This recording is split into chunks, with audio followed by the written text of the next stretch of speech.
Of course.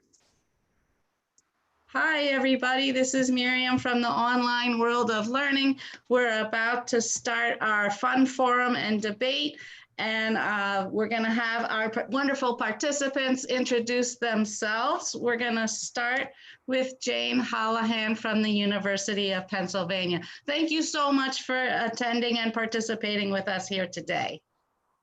Thank you, Miriam, and thank you for this opportunity. My name is Jane Holohan. I'm the Executive Director of the Weingarten Learning Resources Center at University of Pennsylvania. My office is threefold. We offer learning resources, which is the academic skill building, everything from time management to how to prepare for final exams, both in individual consultations as well as in workshops. We also offer tutoring services, both individual as well as group tutoring. And we also have a student disability services. And this is a service to ensure equity and access for people with disabilities. Thank you for this opportunity. Thank you so much for participating. I think we're going to have a great time today. I see that everybody is here, and that's great. Andrea from Temple University, would you please also go and introduce yourself? My name's Andrea Vassar. I'm the Director of Disability Resources and Services at Temple University. Our office is located within the Division of Student Affairs. We provide all accommodation, resources, and support for students with disabilities at Temple. I am a fairly new Temple employee. I've been there since March. Most of my time at Temple has been remote. So I will do my best to answer the questions given my knowledge of Temple at this point, but I'm happy to be here. Thank you so much for coming. We also have Richard Cooper, who's not going to introduce himself, but he's not actually a student. In fact, he's on, he's an important member of the faculty at Harcum University. Thank you so much for attending, Richard Cooper. My name is Miriam. I'm from the Online World of Learning, and today's forum is part of a subset of the Online World of Learning called Adventure. And we have many other subsets where we teach students online. Our biggest customer will be the Nepali conference, and we're looking forward to working with other conferences. We also have Sakina Myrick Murray. Would you introduce yourself, Sakina, please? Hi, I'm Sakina, and I'm a behavior therapist with Elevated Kids. I've been working with children who have autism and DBD for several years.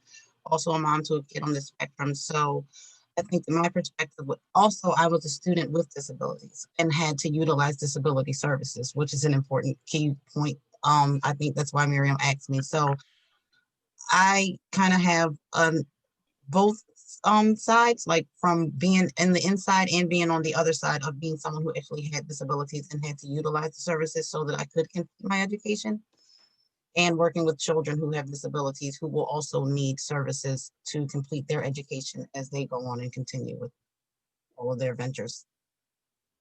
Thank you so much for coming, Sakina. It's so great to see you. And we also have my friend Rachel Eisenberg, who's going to help us with the judging. Rachel has judged many debates before, well, I don't know, many debates before. We've worked together for a long time. Rachel? Hi, yes, I'm Rachel. I'm sorry for being a little late. I had to restart the computer, as we know in the Zoom age. Thank you for Miriam for asking me. I enjoyed being a judge on other forums you've set up, and I look forward to this one. I teach with Miriam at the TCALC program at Temple and have known her fondly for many years. So I look forward to being on this panel or whatever class with you guys. So thank you. Thank you so much. All right, so we're gonna get started. This is the certificate that the winner will take home. I will mail it to you, of course. So I hope you're fired up, right? You're gonna win. All right, so we're just gonna jump right into it. How do students get access to e-readers? I'm gonna flip a coin to see who goes first. It's Andrea. Okay, so how they get access to assistive technology e-readers, that's correct? Right. Okay, so we at Temple have a DRS, our Disability Resources and Services Coordinator, who is dedicated as an assistive technology coordinator specialist. So if a student needs any type of assistive technology, e-readers, LiveScribe pens, any other software, they would reach out to her. They can set up an appointment with her through our disability portal. Students can log in and they can make an appointment, and then she will make sure that students get what they need. Currently, right now, it's not the e-readers and things we're using are more software based. And so during remote learning in the last year, she's been working to get those things to students remotely. And if there's any kind of equipment, we send those out directly to students' homes at this point. But that's how students get access to e-readers, by coming through Disability Resources and Services and our assistive technology specialist. Wonderful. Thank you so much. Jane from UPenn. The same approach. We have an associate director for assistive technology, and usually it starts with the disability advisor who is reviewing the documentation and having that conversation with a student. It's that interactive process, because many students who are coming to the university have never used assistive technology before. It was something that was not offered to them in high school. So it's really pinpointing what is going to be working for them. And the other opportunity that we have is we have some scholarships. There are donors who have given us scholarships for students with disabilities. And if they meet the qualification, they might be able to get an iPad that they can keep and use and really use it not just for e-reading, but also for note-taking and for other learning strategies. So it's almost as similar to what's happening at Temple, but I think the big learning curve is that many students have never used it before, and they really need to get to know how to use it. And that's where our associate director has been really phenomenal in giving them demonstrations and ongoing training. Thank you so much. Are there any questions? Okay, thank you. We're going to move to the next question. How do you handle Zoom? How do you handle Zoom ASL interpreters for ESL students? This time it's Jane's turn to go first. Okay. So I'm not going to separate an ESL student. It would be for any student who requires ASL interpreters. We would work with our vendors who we of course, there sometimes, you know, it might be a freelance interpreter, but we also use companies. And I think sometimes that's a better way of doing it, because then you have a swath of interpreters who can be used depending upon the type of the course. I mean, one size does not fit all. We do know that some interpreters really are specialized in sciences, or when it comes to medicine or the dental sciences. And so it's really trying to find what's going to work, and then work with the interpreting agency so that they can have the tools to be working with the student, including sometimes the syllabi as well as access to the Canvas site for the professor. Wonderful. Thank you so much. How about Andrea? We also don't separate ESL students from all the other students who need communication access. We actually have staff interpreters as part of our disability resources and services. So many times we go to those staff interpreters first. We have a disability resources coordinator who also serves as our communication access specialist, similar to the AT specialist. And she's the one who makes all those arrangements. So we start with the staff interpreters and see if they're available. And if they're not, then we partner with the Deaf Hearing Communication Center DHCC to then hire interpreters for specific events, but or classes. So we have been doing this seamlessly in the remote environment, just like we would do it if students were on campus. But it's similar, but the difference is that we have these staff interpreters, that we have the access to those people is a little more consistent. Wonderful. Thank you so much. Any questions? I have a question for Jane. After Andrea explained how they have staff interpreters, which means they would be readily available. Jane, how quickly are students able to get access to the vendors, the interpreters that you get through vendors?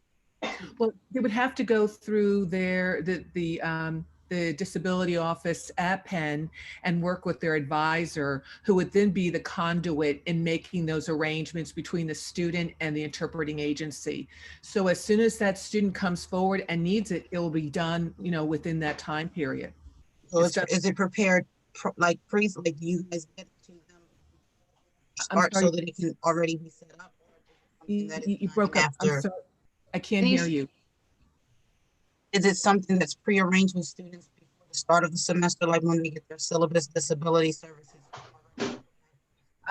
So again, it's with that meeting with the student, between the student and the SDS advisor, getting the students courses.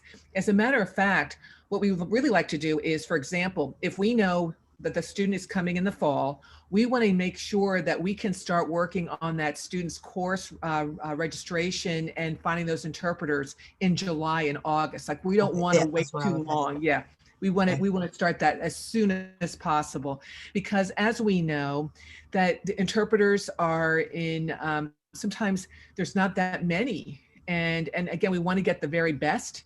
And we want to get the ones who can really be the right fit for the student. Because again, sometimes what we have found is that an interpreter might not be the right person for the student, and the student's coming back to us and saying, this is not working. That's why going back to an agency and saying, this is not really working well, can you give us another interpreter?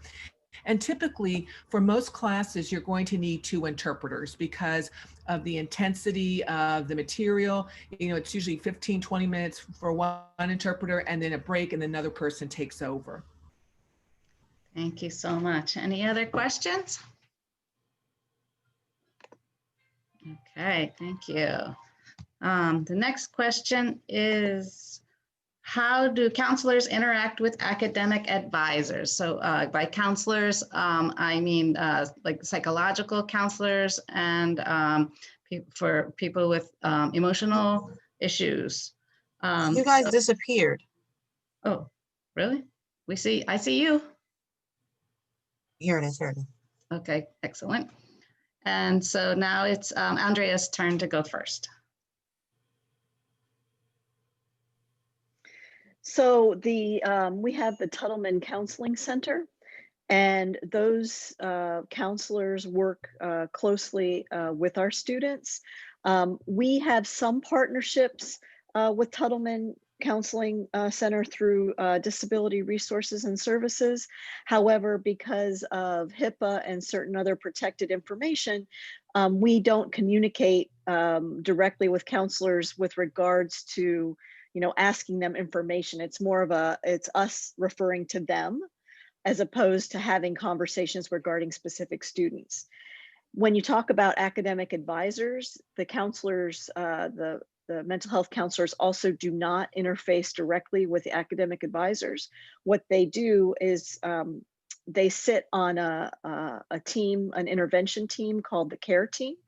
And that team is made up of someone who oversees academic advising, as well as myself and partners across campus, not only academic partners, but student affairs partners.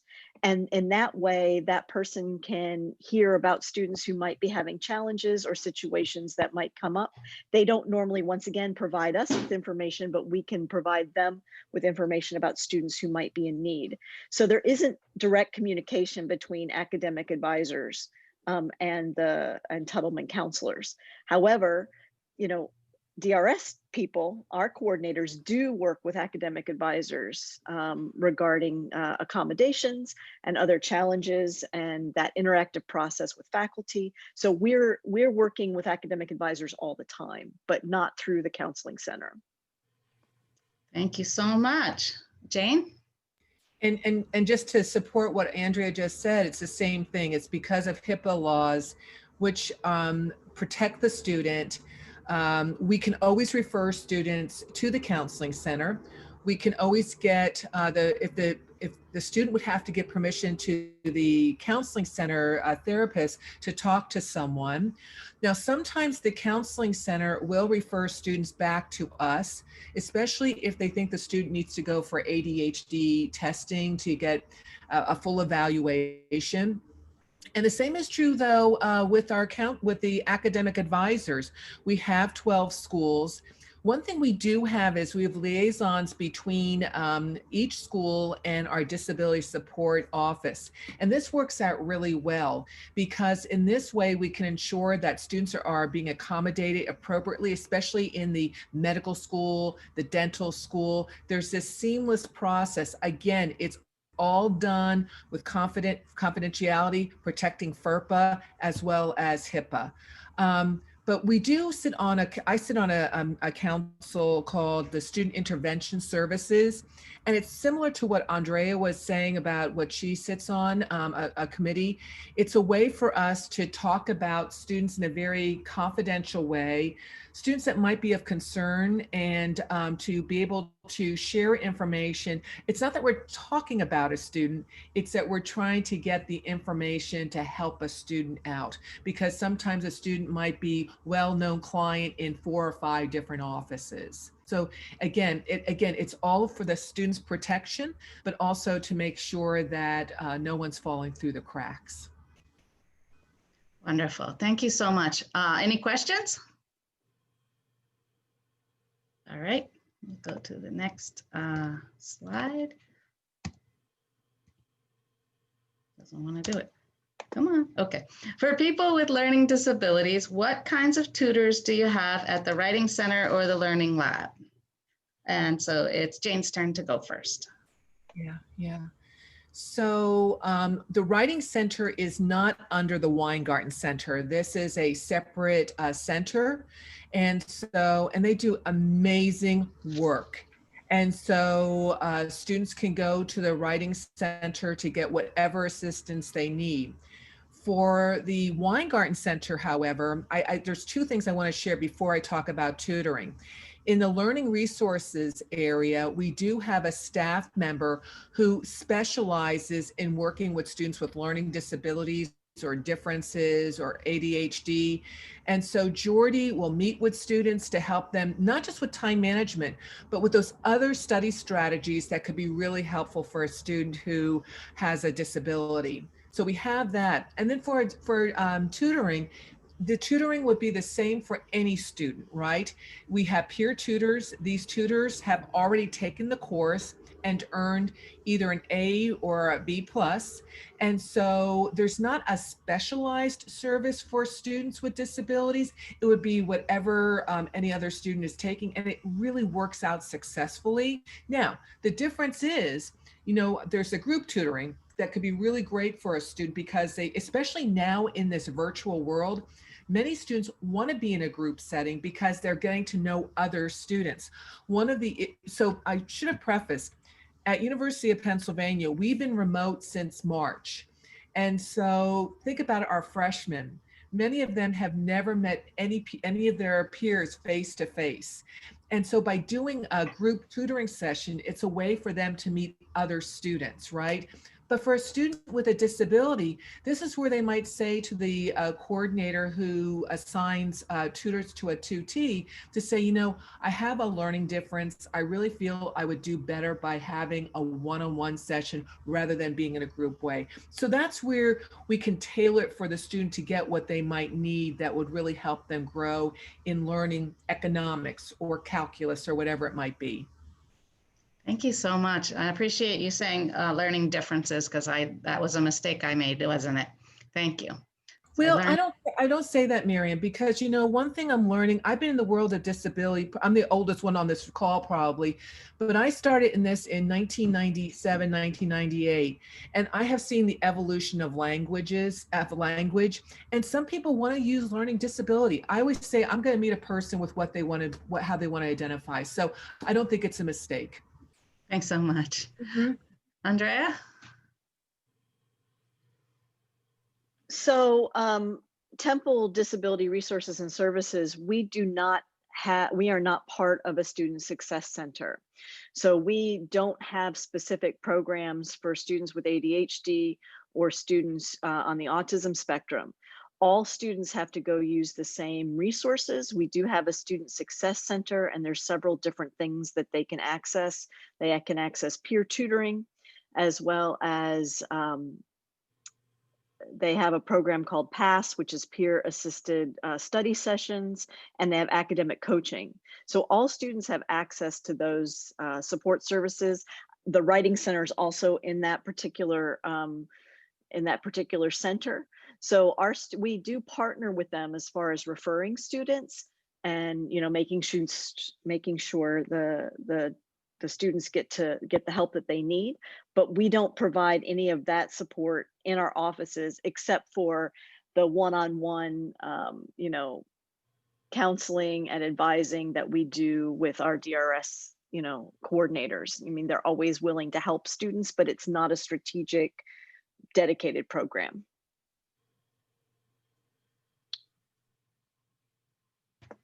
Thank you so much. Any questions? Are there any plans for, I'm sorry. Go for it. Yeah. Are there any plans to come up with some type of inclusivity for students that have ADHD and ASD?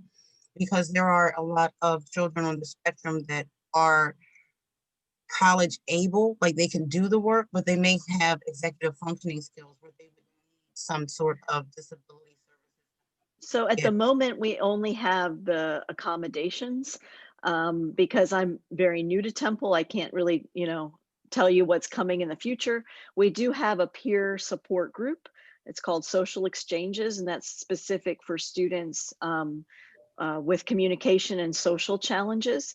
And they meet every week, and they've been meeting throughout the remote time. And we have a retired licensed clinical social worker who runs that, advises that particular group. So we have that, which is a peer support group, but we do not have what I would call, a program specific for executive functioning. We rely on the Student Success Center. Now, we do train the peer tutors and the individuals in the Student Success Center out of DRS, but we don't have anyone in our office that does that work. And it definitely is an area for expansion. But at this moment in time, it is not on the immediate horizon. That sounds amazing. Anything you want to add, Jane? I think what we're doing at the Weingarten Center would be considered universal design, in that it's the idea of access for anyone. And so what we are offering is going to benefit someone who has ADHD or someone who just has weak time management skills. And so I think it's that idea of equity and access, but also universal design. Wonderful. Thank you guys so much. All right, I'm going to go to the next question.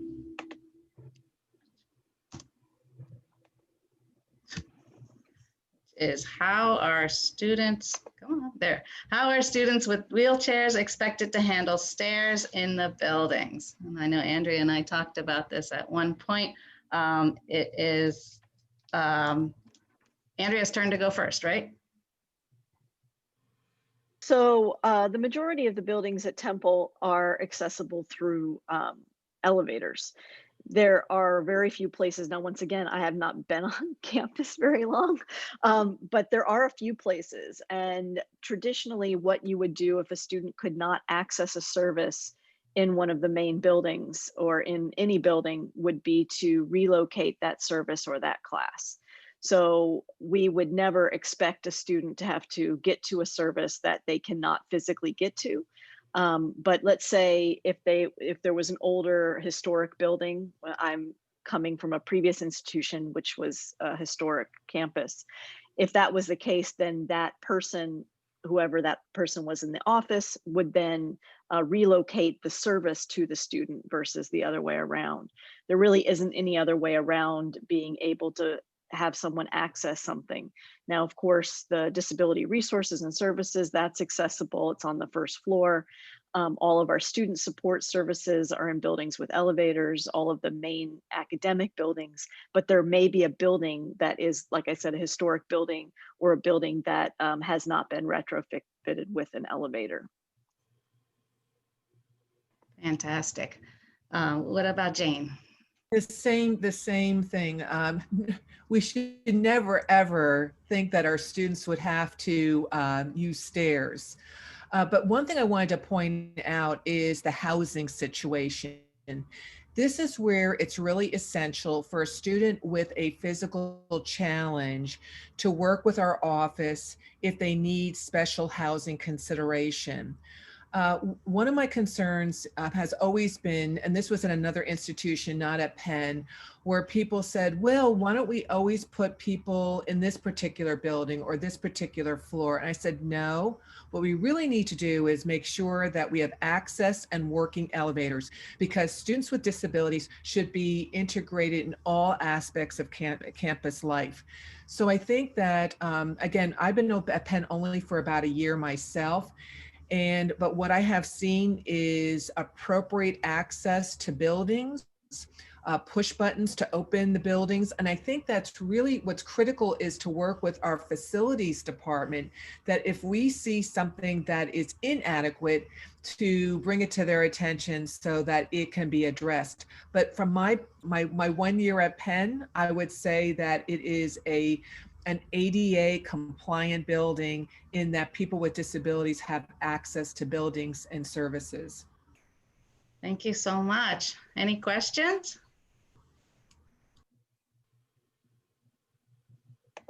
All right, go to the next, last question. How does your institution financially encourage first-generation students with disabilities? And it's Andrea's turn to go first.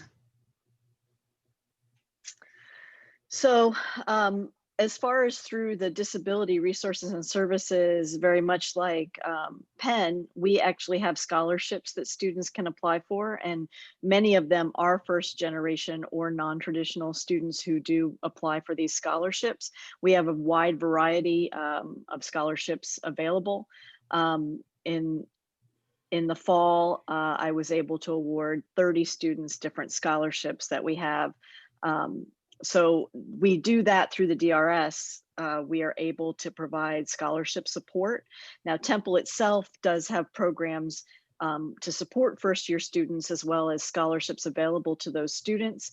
And it's not specific to students with disabilities. It's to support all students. And once again, so that you're not discriminatory, you provide this for a wide variety of students. You don't just narrow it down to students with disabilities, but we do offer support in the way of scholarships through our office.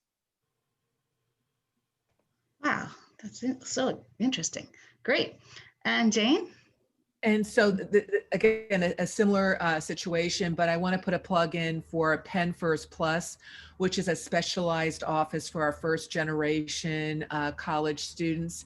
It's not just giving them a laptop computer and giving them the financial resources, but it's also giving them the support, making sure that they are getting the support through a bridge program that they can participate in prior to starting their first year at Penn, but also to be connected to the different resources on campus. And so again, with our scholarships, some of our scholarships are, again, specified for people who might have a learning disability or a visual challenge or some other disability. But then we have a couple of scholarships. We have a little bit more freedom so that we can, again, use it for tuition for first generation college students or for other students. It's just not first generation students. It's for students who, again, and this, Penn's a very expensive place to go to school. And a family might have 3 students in college at the same time. And so reading the applications really gives you an insight into what our students have been going through. And again, since March, one of the common themes has been students, their parents have lost their jobs. And because the students are not on campus, they don't have their work-study job on campus. And so if there's a way that we can give a little bit of support to our students, we are going to do that. Again, following the guidelines that are in place. Thank you so much. All right, I'm gonna put Sakina and Rachel into a little breakout room so you guys can tally up the scores. Does that seem like a good idea?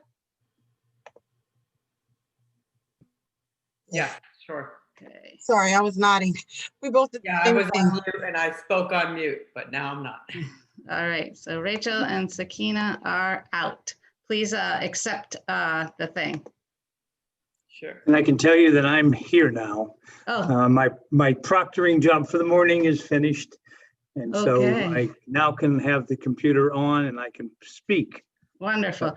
Would you like to be in part of the judging or would you like to stay here and chat? Yeah, I'll just stay here and chat. That sounds nice. Can you introduce yourself, please? Sure, yes. Because Richard your name's Cooper, not and, student. it is not student. I have a laptop that has a camera, and that's for our Office of Disability Services, so that the students always use it. But they're not Right. around, except for our allied health students who are on campus. And so that's why we've been proctoring live. Wow. The students who are doing it remote, that's all taken care of by Zoom. As the Director of Disability Services, I do the typical things we do, and I have an assistant director also. And between the two of us, we sort of share the responsibilities of what we need to do. In addition to that, I'm the learning specialist for the college, and I see students from any program with or without disability for specialized in study skills, test taking techniques, organization, time management, all those types of issues. So that's who I am. I used to be at Harcum back in the 70s, my dogs. I have 2 long-haired Dachshunds with me every day here at school. So students come by to see the dogs also. That's what that was all about. I was the assistant dean here at Harcum back in the 70s, 78 to 82. And then I left for 40 years to run my own businesses and done a lot of teacher training, done a lot of Temple through the WELL program. I train teachers all over the country and around the world. And so once my wife became ill, I cut back on all that, come back to Harcum. So I've been here now, I guess 12 years. And I guess I'll finish out my career here. So that's who I am and what I do. So nice to meet you. Thank you. Nice to meet you. Thank you. And Jane and Andrea, you guys have never met each other before, right? Nope. And we're both new, right? To the Yeah. Andrea, are you new to the Philadelphia area? Yep. I moved here and a week later I got stuck in my house. So yes, I moved to Philadelphia at the end of February. I came from a small institution on the Eastern Shore of Maryland, Washington College, small liberal arts, and I ran the disability office, but I also, at some point at the end of my time at Washington College, I was an assistant dean for student success. And at Washington College, the disability resources was in the academic side of the house. So my office was disability as well as academic support, very similar to Jane's situation. At Temple, it's in student affairs. Yeah. So it's a little bit different. But I was at Washington College for 8 years and then moved to Temple. But it's learning a bigger place and a different city and everything at the same time here has been a little bit That's of a crazy. challenge. Yeah. Let me check in with the judges. I'll be right back. Yeah, yeah. How you behavioral guys health, doing? and they can't. Great. It looks like our judges have come to a conclusion. Very, very difficult to make a decision. You guys, it sounds amazing. I know that all of this has changed so much since when I was a student and I graduated from Sarah Lawrence College in 1989, and I graduated from UPenn in 2004, and so much has changed just since that short amount of time. So I'm really impressed with both of you and all of the services you guys have to offer. And drum roll, please. Sakina, can you present your findings? I thought that both of you did an excellent job explaining the services that you provide and what your offices do and the coordinations that take place to help the students. I just felt that, well, one, I like that Andrea was honest and she's like, look, I'm new, so I'm going to tell you what I do know, but there are some things that I don't know. So we aren't, and you were really great at answering the questions. I just thought that with, oh, and I'll bring this point too with Andrea. I liked how you made a point to express how you guys had readily available staff interpreters. That was a big deal because I was thinking that coordination could set a student back, even if it's 2 or 3 weeks, that could really hinder a student that has disabilities that might need time or need services. But overall, I felt like Jane presented that University of Penn has a little bit more resources and a comprehensive program and a set way of doing things where they're going to cover the whole student. And from what I heard, there might be a little bit of gaps where Temple is not able to catch some things because there's a lot of students that do have DBD and ASD, and they're going to need services and they're going to need them in play because that's one of the largest diagnoses, and that's the population that I work with. But as far as for physical disabilities, I think that you guys were both on par. But with the way things are going and with the numbers, I think it would. And hopefully you can talk to your office, but getting some services specifically for ASD and DBD, because there are a lot of kids, especially in Philadelphia, that are diagnosed with ADHD and are on the spectrum, and they're going to need those services. And I think that Jane presented a program for her school that they are really on par with the trends of those diagnoses and those disabilities, a little bit more than what Temple is offering. But go Owls, because you guys really do have a lot of stuff to help people. And I feel bad. I felt like University of Penn has a little bit more comprehensive, but I don't want to say that you didn't do a good job because you presented well and you guys both did a great job. Yes. Yeah, absolutely. Both did a great job. Go ahead, Rachel. Yeah, sure. I don't have too much more to add. Sakina came in with more knowledge base and experience, so was able to take in the information. I think everybody's on the same team. It's not a debate like we hear in the news lately, which is wonderful. Yeah. But I think, as Sakina said, that Penn's able to offer a bit more. Maybe it's resource based or whatever it is. But and we're all appreciative for that as a collective community. So thank you, and thank you for letting me be a part of this. Yes, I enjoyed it, and it was really nice. Both of you, everyone. Thank you so much. All right, so I'm just gonna show the winning certificate one more time. I'm sorry. Did somebody say something? I said, ooh. Ooh, all right. So I will fill this out for you. And Jane, I don't think, yeah, I have your address and I will mail it out to you. Congratulations, Jane. Congratulations to everybody. It was nice meeting you all. Yeah, nice meeting you. But I really feel it's a tie. Thank you. See you later, Miriam. Thank you. Thank you, Miriam. Bye-bye. Thanks, everybody. I hope you had a good time. Take care. All right, bye. Bye.